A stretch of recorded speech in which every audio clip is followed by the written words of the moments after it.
రాయదుర్గం నియోజకవర్గంలోని డి హిరేహల్ మండలం పులుకుర్తికి చెందిన రైతు రామాంజనేయుల రెడ్డికి చెందిన కోటి విలువైన 11 ఎకరాల భూమిని అప్పటి వైసీపీ ఎమ్మెల్యే కాపు రామచంద్రారెడ్డి తన బినామీల పేరుతో సొంతం చేసుకున్నారు. ఆ రైతు ఆయన కుమారుణ్ణి ఎస్సీ ఎస్టీ కేసుల పేరిట బెదిరించారు. రౌడీ షీట్ ఓపెన్ చేయించి నానా ఇబ్బందులకు గురిచేశారు.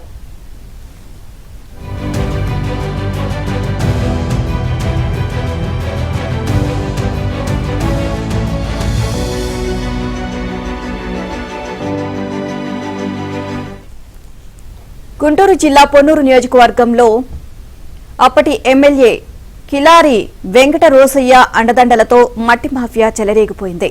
చేబ్రోలు మండలంలో నాణ్యమైన ఎర్ర గ్రావెల్ భూములను అడ్డగోలుగా చేజిక్కించుకుని అక్రమార్జనకు తెరతీశారు. 200 ఎకరాల్లో పండ్ల తోటలను కనుమరుగు చేశారు.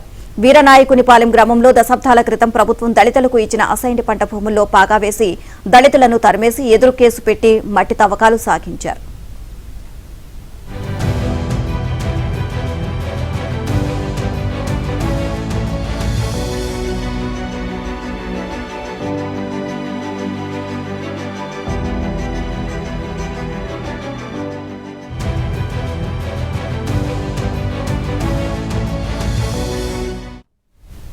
మద్యపాన నిషేధం చేస్తామన్న జగన్ సీఎం కాగానే ప్రభుత్వ మద్యం దుకాణాలు తెరిపించారు.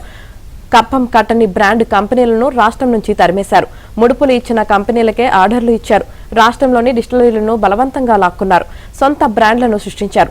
మద్యం తయారీ నుంచి అమ్మకాల వరకు అంతా తన గుప్పెట్లో పెట్టుకున్నారు. ప్రభుత్వ షాపుల్లో నాసిరకం బ్రాండ్లను అమ్మించి ప్రజల ఆరోగ్యంతో ఆడుకున్నారు. తాడేపల్లికి 3100 కోట్ల ముడుపులు అందినట్లు ప్రభుత్వ ప్రాథమిక అంచనా. కూటమి ప్రభుత్వం రాగానే మద్యం పాలసీని మార్చేసింది. గతంలో మాదిరి కప్పం కట్టాల్సిన పని లేకపోవడంతో మద్యం ధరలు తగ్గించడంతో పాటు మళ్లీ పాత బ్రాండ్లు వచ్చాయి.